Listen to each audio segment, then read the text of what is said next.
Hi everyone, hello and welcome back to We Are All Fine, the space where we talk all things mental health.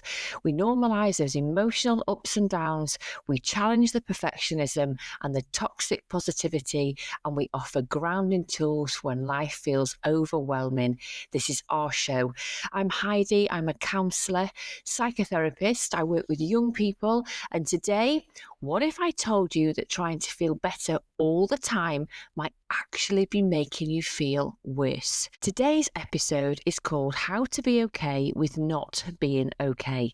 And if you're already listening thinking, okay, that's me, that's how I'm literally feeling right now, I want you to know you're not alone.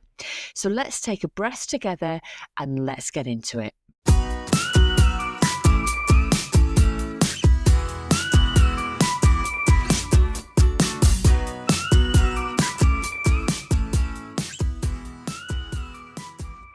I'll start by asking you this. Why do we feel like we shouldn't feel bad? I'm not sure. Somewhere along the way, we got taught that uncomfortable emotions are problems. Like sadness, we're told we've got to fix it. Anxiety, we're told we've got to get rid of it. Anger, we're not allowed to express it. And grief, we've got to get over it. I know we all scroll past those perfect lives on social media and see everybody else laughing, glowing, thriving. So we start to believe that if we're not okay, there must be something wrong with us and that we're falling behind and we need to maybe snap out of it, pull ourselves together. And that, as you know, brings constant pressure. Your standards and expectations are just going to get higher. But here's the truth no one says enough. You don't need to be okay to be worthy. I want you to remember this. Being not okay isn't a failure. It's not that. So what if your low mood or your overwhelm or your burnout or your anxiety, what if all of that was information, not failure? So let me try and put it to you this way. What if your brain and body are actually having a conversation with themselves, saying things to you like, hey, slow down, I'm tired, or something's not working, or can I just get a little bit of care, please, and not the pressure? These emotional messages is your body's way of trying to get your attention. We don't beat ourselves up for catching a cold, and we don't shame someone for needing crutches if they've fallen over and broke their leg, but we shame ourselves for needing a day to cry or rest or just not engage with another human being. That's emotional perfectionism and it's exhausting trying to keep up. You're allowed to not feel okay and still be doing a really good job at life.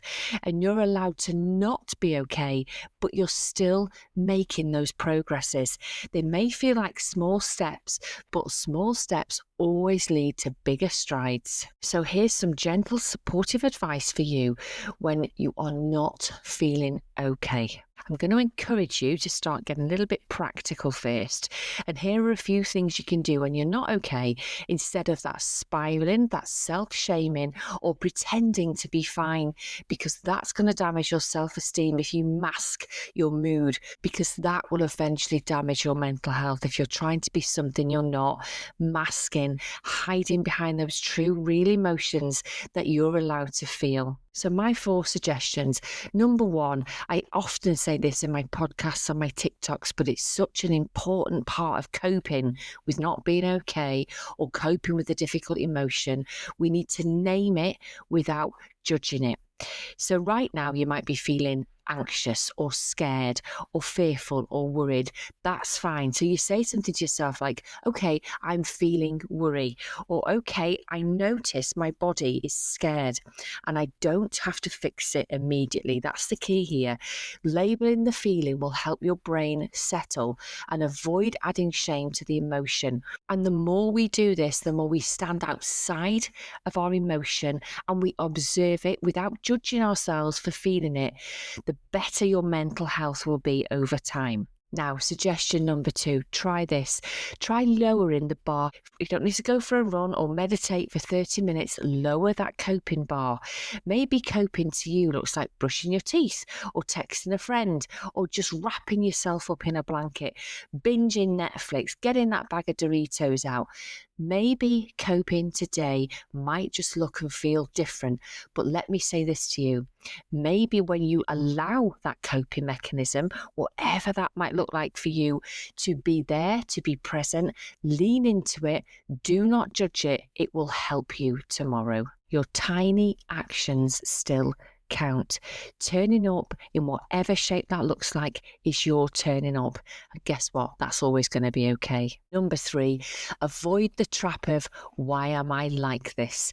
That question will always lead to spiraling. So instead, try something like, what do I need right now? Start asking yourself and listening to what your body responds.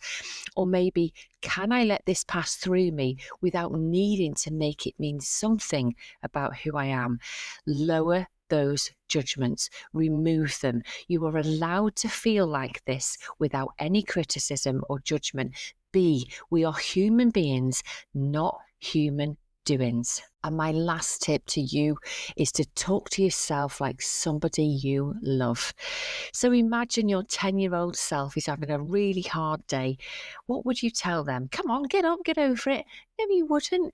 You'd go and sit alongside them and you'd go and give them a hug, a little cuddle, some words of encouragement. You would listen. You would allow them the space to share with you how they're feeling. And you know what you'd say? What can I do to help? Turn that on your adult self now, your younger self now. You need to try this with yourself. This is such a gentle but powerful exercise. You might have a picture of your 10-year-old self on your phone. Just go and glance at it and just gently ask, what is it he or she or they need? There's my 4 counselling informed tips for you that I know will work. One of them, all of them, try them all, expand on them if you need to. But sometimes not being okay is just being human. And there's a quote that I love. When we stop feeling bad about feeling bad, we start to feel better. I'll say that again. When we stop feeling bad about feeling bad, we start to feel better. That is amazing. And it sounds so simple, but it's a shift. You take that, you adopt that as your mantra. You don't have to like the sadness or the anxiety or the numbness. I don't like those feelings either, but you don't have to fight them. That is the message today. Because when we accept our emotions as temporary visitors, not enemies, we create the space. And that space, that's where healing, surviving, and being okay with not being okay is allowed. I thought I'd end this podcast today, given the fact that it's quite reflective, and I've been encouraging you to allow yourself to be comfortable with the uncomfortable feelings. I'm going to offer you a short reflection. Now, you can take this to your journal, that's fine, or you can perhaps do it now. So if you're in a place where you can, just take a moment to pause. Gently put your phone down, and you might even feel comfortable closing down your eyes. And here are 3 prompts. Say them in your mind, write them down, or you can come back to this podcast later. Number 1, ask yourself this. What am I feeling right now, and can I feel it without fixing it? Number 2, what do I need right now, even in the smallest way? And number 3, what would I say to a friend who felt like this? And can I offer that to myself, and how? Being a young person is weird, messy, and full of contradictions. You can be grateful and overwhelmed. You can love someone and still feel lonely. You can have everything and still feel like there's something not right, that there's something off in your world. And through all of that, remember, you're still a whole, you're still worthy, and you're still allowed to not be okay. If this episode 20 of We Are All Fine spoke to you, please do share it with someone else who might need it, and follow the show, because that's going to help me and help me get to more people like you. And come and hang out with me and meet me on TikTok, Instagram, YouTube, and Facebook. Now, I'm looking forward to joining you all next week, episode 21, where we're going to talk about something that I hear often in my therapy room, and it's a big problem I know some of you, or many of you, including myself, are going to come across, and that's intrusive thoughts. Now, they are really common but often misunderstood, especially for people with anxiety, OCD, or experiencing any kind of unprocessed trauma. They can be scary, confusing, and hard to talk about. I know there's a lot of shame and fear because young people I see often take these intrusive thoughts as real, as fact, and they're not.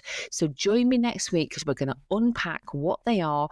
That they're normal, but I'm going to share with you how you can allow them into your world without them knocking on any doors and without them feeling intrusive. We are all flawed, insecure, nervous, and emotional, but always remember, be yourself. You are no one else. Thank you for joining me. You are welcome, and I'm delighted you're on board with the podcast. So until next time, you take care.